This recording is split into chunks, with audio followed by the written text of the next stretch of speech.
अब ये बात पद्मावती को मत बताना, कभी नहीं बताऊंगा।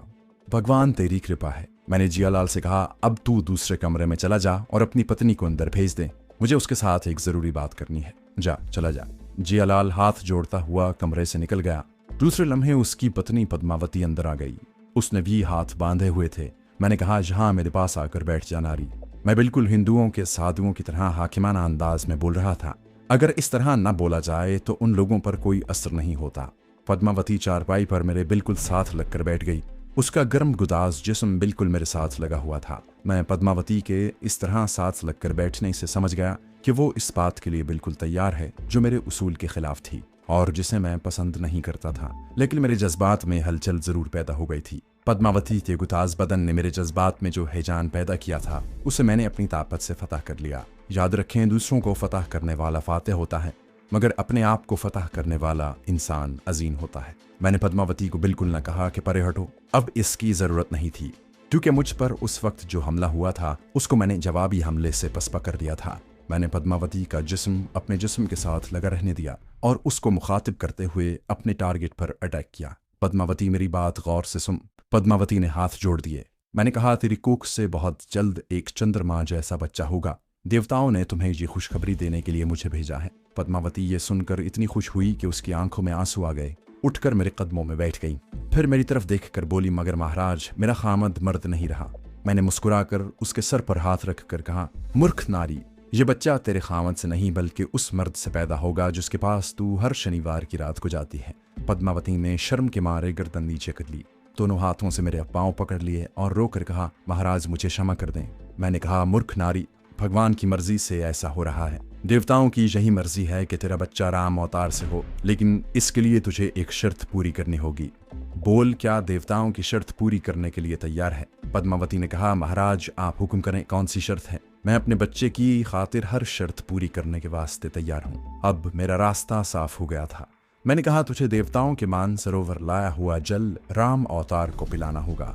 उसे ये जल पिलाओगी तो तेरे बतन से चांद जैसा बच्चा जन्म लेगा। उसके बगैर चाहे तो सारी उम्र दुनिया के सारे मर्दों से मिलती रहोगी, तेरी कोख हरी नहीं होगी। पद्मावती बोली, महाराज मुझे ये पवित्र जल कहाँ से मिलेगा? मैं चाहे कुछ हो जाए ये जल लाकर राम अवतार को पिलाऊंगी। मैंने कहा, तू बड़ी खुशकिस्मत है पद्मावती, देवताओं के मान सरोवर का ये जल मेरे पास मौजूद है। मैं कल इसी वक्त ये जल लाकर तुम्हें दे दूंगा, मगर एक और शर्त है। वो क्या महाराज? मैंने कहा, इसका जिक्र किसी से मत करना, अपने खामद और ब्रिगेडियर राम अवतार से भी ना करना। अगर तूने किसी से जिक्र कर दिया तो गंगा जल का सारा असर खत्म हो जाएगा और तू बांझ की बांझ ही रहेगी। उसने हाथ बांध कर कहा, महाराज मेरी जबान जल जाएगी अगर मैं किसी और से इसका जिक्र करूं। मुझे आज ही ये जल ला दीजिए, मैं सारी उम्र के लिए आपकी दासी बनकर रहूंगी। मेरे पास उस वक्त धमाका खेज महलूल की शीशी मौजूद न थी और फिर मैं पद्मावती के इश्तियाक को मजीद तेज भी करना चाहता था। मैं उठकर खड़ा हुआ और कहा, अब हम जाते हैं। जियालाल को कह देना कि हम कल इसी वक्त आएंगे। मैंने जियालाल उसके खामद का भी इंतजार न किया और साधुओं वाली अदाओं से काम लेते हुए नारा लगाकर मकान से बाहर निकल गया। वापस आकर मैंने कमांडो शेरवान को सारा किस्सा सुनाया। वो कहने लगा, क्या वो औरत ये काम कर सकेगी? मैंने कहा, वो करेगी। मैं उससे ये काम करवाऊंगा। जब तोप के पीछे तोपची मौजूद हो तो तोप चल जाती है, तोपची के बगैर तोप नहीं चलती। अगले रोज मैंने जिस वक्त आने को कहा था उस वक्त पद्मावती के घर पहुंच गया। वो मेरा बेचैनी से इंतजार कर रही थी। आज उसने नहा धोकर बाल बनाए हुए थे और सुर्खी भी खूब लगाई हुई थी। शायद वो मुझे खुश करना चाहती थी।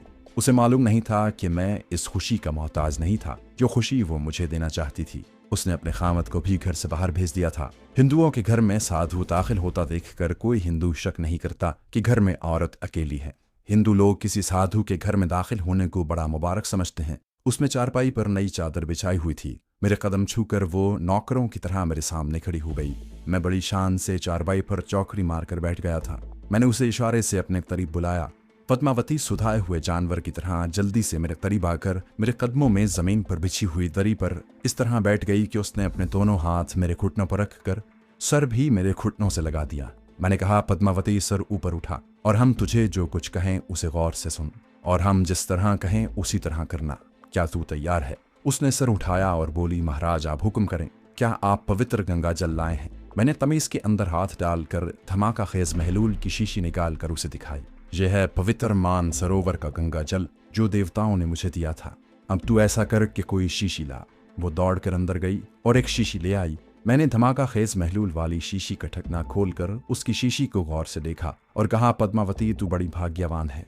देवताओं का दिया हुआ पवित्र जल तुझे मिल रहा है। याद रख, इस जल में तेरे कोख से जन्म लेने वाला बच्चा मौजूद है। वो खुशी से झूम रही थी। मैंने खाली शीशी में अपनी शीशी में से धमाका खेज महलूल के चंद कतरे उंडेले और शीशी अच्छी तरह से बंद करके उसे दे दी। इस पवित्र जल को संभाल कर रखना।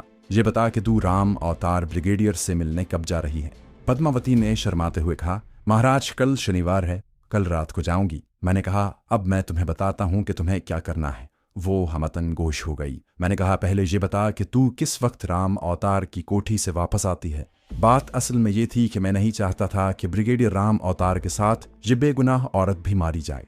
मैं उस हिंदू का दुश्मन था और वो हिंदू मेरा दुश्मन था जो मुसलमानों पर जुल्म सितम कर रहा था, जिसने कई कश्मीरी मुजाहिदीन को अजियतें दे देकर शहीद कर दिया था। ये हिंदू जुल्म सितम कर रहा था। ये हिंदू औरत बेगुनाह थी। ये मेरी दुश्मन नहीं थी। मुझे मालूम था कि जिस वक्त ब्रिगेडियर राम अवतार के मैदे में ये महलूल चला जाएगा तो उसके ठीक 10 मिनट बाद उसका जिस्म धमाके से फट जाएगा और उसके पास जो कोई भी बैठा हुआ या लेटा हुआ होगा वो भी धमाके में खत्म हो जाएगा। इसलिए मैंने पद्मावती से यह सवाल पूछा था कि वो किस वक्त ब्रिगेडियर की कोठी से वापस आती है। मैं चाहता था कि ब्रिगेडियर को यह महलूल पिलाने के 10 मिनट के अंदर अंदर पद्मावती वहां से जा चुकी हो। मेरे आगे पद्मावती की शर्म काफी हद तक दूर हो गई थी। कहने लगी, महाराज, दिन निकलने से पहले पहले मैं ब्रिगेडियर साहब के बंगले से वापस आ जाती हूँ। मैंने झूठ मूठ कुछ सोचते हुए कहा, तुम्हारे ब्रिगेडियर को भी पता नहीं चलना चाहिए कि तुमने उसे देवताओं का पवित्र जल दिया है। अगर उसे मालूम हो गया तो तेरे हमल नहीं ठहरेगा, तेरे यहाँ बच्चा जन्म नहीं लेगा। वो हाथ बांध कर बोली, महाराज, मैं इसे बिल्कुल नहीं बताऊंगी, कभी नहीं बताऊंगी। मैं चुपके से पानी में उसे पिला दूंगी। मैं आहिस्ता आहिस्ता रास्ता साफ करता हुआ अपने टारगेट पर पहुंच रहा था। असल में मैं इस औरत की जान बचाना चाहता था। मैंने नफी में सर हिलाया और कहा, नहीं नहीं। वो डर गई और बोली, क्या हुआ महाराज, क्या मुझसे कोई गलती हो गई है? मैंने जलाल में आकर कहा, ये जल पानी में तुम उसे पिलाओगी तो इसका असर आधा रह जाएगा। ये बताओ, क्या ब्रिगेडियर सोमरस पीता है? सोमरस जो देवता भी पीते हैं। पद्मावती सोमरस को न समझ सकी। मैंने फौरन कहा, क्या ब्रिगेडियर राम अवतार शराब पीता है? वो डर कर बोली, हाँ महाराज, वो शराब रात को भी पीता है और सुबह उठकर भी पीता है। उसने मुझे बताया था कि मैं सुबह उठने के बाद भी थोड़ी सी पी लेता हूँ। मैंने कड़क कर कहा, बस ये ठीक है। मूर्ख नारी, देवता तुमसे खुश हैं, इतने खुश हैं कि उन्होंने तेरे लिए पहले से सारा इंतजाम कर रखा है। अब मेरी बात गौर से सुन।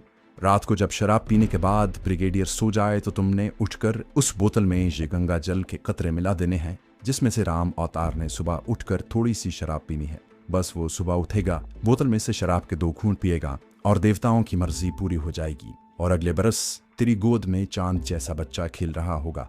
पद्मावती ने मेरे जानों पर सर रख दिया और आहिस्ता आहिस्ता सिसक सिसक कर रोने लगी। औरत वाकई माँ के रूप में अपनी तमाम ताकतों के साथ, अपनी तमाम मोहब्बतों और शफकतों के साथ जाहिर होती है। माँ का जौहर उसके खून में गर्दिश करता है। मैंने उसका सर उठाया और कहा, अब रोना धोना बंद कर और खुश हो जा। तेरी गोद देवताओं ने हरी कर दी है। जा, इस शीशी को संभाल कर रख। कल जब तू ब्रिगेडियर के बंगले पर जाएगी तो इसको संभाल कर अपने साथ ले जाना और रात को जब राम अवतार गहरी नींद सो रहा हो तो उठकर उस शराब की बोतल में ये सारा पवित्र गंगा जल उंडेल देना। फिर भगवान का करिश्मा देखना। अब खुश हो जा, भगवान ने तेरी नस्ल जारी कर दी है। खुदा जाने पद्मावती को क्या हुआ कि वो मेरे कदमों से चिमट कर ऐसा रोने लगी कि ना उसके आंसू थमते थे, ना वो मेरे पाँव से अलग होती थी। मैंने बड़ी मुश्किल से उसे अलग किया और चारपाई से उठकर कहा, पद्मावती, अगर तू ज्यादा रोना धोना करेगी तो सारा काम खराब हो जाएगा। वो जल्दी से अपने आंसुओं को पोंछ कर बोली, नहीं नहीं महाराज, मैं अब कभी नहीं रोऊंगी। मैं दरवाजे की तरफ बढ़ा। वो मेरे पीछे पीछे चली आ रही थी। मैं दरवाजे के पास रुक गया।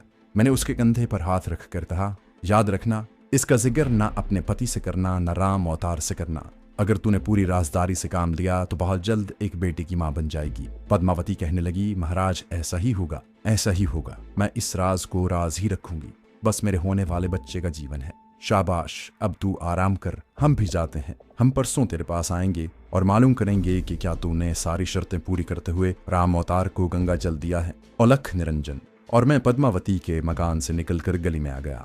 परसों मेरे पद्मावती के घर में जाने का सवाल ही पैदा नहीं होता था। मैं दिल में ये दुआ मांग रहा था कि खुदा करे कि कश्मीरियों का दुश्मन कस्साब ब्रिगेडियर राम अवतार का जिस्म धमाके से फटते वक्त ये औरत वहां मौजूद न हो। एक बात यकीनी थी, अगर ये औरत ब्रिगेडियर राम अवतार के बंगले से वापस आ भी जाती है तो राम अवतार की अजियतनाक मौत के बाद इंटेलिजेंस वाले उसे ज़रूर पकड़ कर ले जाएंगे और उससे ज़बरदस्त पूछगिछ करेंगे, क्योंकि रात को यही औरत ब्रिगेडियर के बेडरूम में मौजूद थी और फौजी गाड़ी उसे लेकर आती और वापस जाती थी। मुझे यकीन था कि पद्मावती की जान बच जाएगी, मगर वो मिलिट्री इंटेलिजेंस को ये ज़रूर बता देगी कि उसको एक साधु ने गंगा जल दिया था कि इसको राम अवतार की शराब की बोतल में मिलाकर पिला देना, तेरे यहाँ बच्चा पैदा होगा। मिलिट्री इंटेलिजेंस वाले उस औरत से ज़रा सा तशद्दुद के बाद ये राज उगलवा लेंगे। उसके साथ ही राम अवतार की बोतल में पड़ी हुई शराब का केमिकल तज्जिया शुरू हो जाएगा। लेकिन गुल खान ने यह महलूल कुछ ऐसे फार्मूले की रहनुमाई में तैयार किया था कि अगर इसका तज्जिया अमेरिका की जदीद तरीन लेबॉर्ट्री में हो तो मुमकिन था कि कुछ सुराग मिल जाए। लेकिन श्रीनगर की फौजी लेबॉर्ट्री में ये पता नहीं चल सकता था कि शराब में धमाका खेज मवाद शामिल है। ये गुल खान का फन कमाल था। मैं बस्ती से निकलकर खेतों के साथ साथ उस तरफ चल पड़ा जिधर पहाड़ियाँ और दरख्त थे। जहाँ घाटियों में उतर गया, मैं उन रास्तों पर होकर चल रहा था जिन रास्तों से मुझे अपना आदमी लेकर बाहर आया था। कमांडो शेरवान ने मुझे देखा तो तेज तेज कदमों से चलता हुआ मेरे पास आया। क्या हुआ? मैंने कहा, बत्ती को आग लगा दी है, अब देखें धमाका होता है या नहीं। हम वहीं दरख्तों की ओट में चारपाई पर बैठ गए। मैंने उसे सारा वाकया बयान किया। वो कहने लगा, कल रात को हम अपने एक आदमी की ड्यूटी लगा देंगे।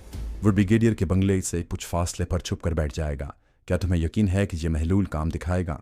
मैंने कहा, मैं इसका तजुर्बा करके देख चुका हूँ। शर्त सिर्फ यह है कि पद्मावती उस ब्रिगेडियर की बोतल में महलूल के कतरे डाल दे और ब्रिगेडियर उस बोतल में से पी जाए। अगर ऐसा हो गया तो फिर ऐसा धमाका होगा कि आधा बंगला राम अवतार के साथ ही उड़ जाएगा। मैं खुद जाना चाहता था, मगर कमांडो शेरवान ने यह कहकर मुझे रोक दिया कि वहाँ आसपास मिलिट्री पुलिस और इंटेलिजेंस के आदमी छुपे होते हैं। तुम पहाड़ी इलाके से वाकिफ नहीं हो, कहीं फंस ना जाओ। हमारा आदमी धमाके के बाद निकल आएगा। हफ्ते की रात आ गई। शेरवान ने अपने आदमी को हिदायत देकर ब्रिगेडियर के बंगले के करीब किसी जगह छुप कर बैठने के लिए भेज दिया था। मैं और शेरवान रात के 12-1 बजे तक अपने अगले मिशन पर यानी गुल खान को भारतीय इंटेरोगेशन सेंटर से फरार करवाने के बारे में गौर करते रहे। जम्मू से अपना जासूस नेहरू इंटेरोगेशन सेंटर की तफसीलात मालूम करके अभी तक नहीं आया था। उसके आने के बाद ही हम कोई मंसूबा तैयार कर सकते थे।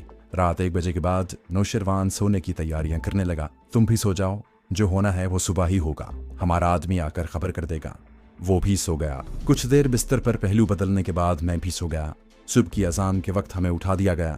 मैंने और कमांडो शेरवान और दूसरे हुर्रियत पसंद मुजाहिदों ने इकट्ठे सुबह की नमाज पढ़ी। धमाके का वक्त करीब आ रहा था। मुझे यकीन था कि औलाद की खातिर पद्मावती वैसे ही करेगी जिस तरह मैंने उससे हिदायत की है। वो चालाक और तजुर्बेकार औरत थी। उसने अब तक ज़रूर शराब की बोतल में धमाका खेस महलूल, जिसको वो गंगा का पवित्र जल समझ रही थी, मिला दिया होगा। अब सुबह हो गई थी। हमने नाश्ता किया और अपनी अपनी स्टैंड करने लेकर उनकी सफाई करने बैठ गए। शेरवान कहने लगा, तुम्हारा क्या ख्याल है, ब्रिगेडियर अभी तक जिंदा होगा? मैंने कहा, मेरे हिसाब के मुताबिक तो इस वक्त तक वो ख़त्म हो गया होगा। उसके जिस्म के परखचे उड़ गए होंगे। आगे जो अल्लाह को मंजूर है वही होगा। दिन के 10 बजे के करीब अपना आदमी आ गया। उसका सांस फूल रहा था। उसने आते ही अल्लाह अकबर का नारा बुलंद किया और बताया कि ब्रिगेडियर राम अवतार खत्म हो गया है। कमांडो शेरवान ने मुझे गले लगा लिया। दूसरे हुर्रियत पसंद मुजाहिद कमांडोज भी वहां आ गए। जो मुजाहिद ये खुशखबरी लाया था वो कहने लगा, मैं बंगले से थोड़ी दूर एक ऊंची जगह पर दरख्तों में छुपकर बैठा बंगले को देख रहा था। ब्रिगेडियर की फौजी गाड़ी बरामदे के सामने खड़ी थी। ठीक 9 बजे उसकी गाड़ी के आगे पीछे चलने वाली दूसरी गाड़ियां भी आ गईं। उनमें फौजी बॉडीगार्ड और कमांडोज बैठे थे। बंगले पर खामोशी छाई थी। मैंने सोचा कि कुछ न होगा। मुझे कुछ होता नजर नहीं आ रहा था। फिर अचानक एक धमाका हुआ और मैंने बंगले के एक हिस्से की छत को ऊपर उड़ते और फिर टुकड़े टुकड़े होते देखा। बंगले को आग लग गई थी। आग के शोले और धुएं ने सारे बंगले को अपनी लपेट में ले लिया था। फौजी एक इंतशार के आलम में घबराए हुए इधर उधर भाग रहे थे। मुझे बड़ी खुशी हुई, क्योंकि मुझे यकीन था कि कश्मीरी मुसलमानों के बदतरीन दुश्मन राम अवतार के परखचे उड़ गए होंगे। मैं फौरन पहाड़ी की दूसरी तरफ उतरा और भागता हुआ यहाँ तक आपको ये खुशखबरी सुनाने आया हूँ। मैंने उस मुजाहिद को गले लगा लिया और शेरवान की तरफ मुस्कुराते हुए देखा। शेरवान ने अस्पात में सर हिलाते हुए कहा, अल्लाह ने हमारे मिशन को कामयाबी अता की है दोस्त, मगर अब हमें ये जगह छोड़ देनी चाहिए, खा कुछ वक्त के लिए ही सही। मैंने पूछा, क्यों? कमांडो शेरवान कहने लगा, ब्रिगेडियर की मौत के साथ ही इलाके की मिलिट्री पुलिस और खुफिया एजेंसियां अलर्ट हो गई होंगी और मुमकिन है कि वो इस इलाके को भी घेरे में ले लें। कमांडो शेरवान ने हाथ बुलंद करके कश्मीरी जबान में मुजाहिदीन से कुछ कहा। उसके साथ ही वहाँ एक हलचल सी मच गई। जरूरी सामान बांधा जाने लगा। कहीं से 6-7 खच्चर आ गए। सामान उन पर लाद दिया गया। मैं और कमांडो शेरवान खच्चरों पर सवार हो गए।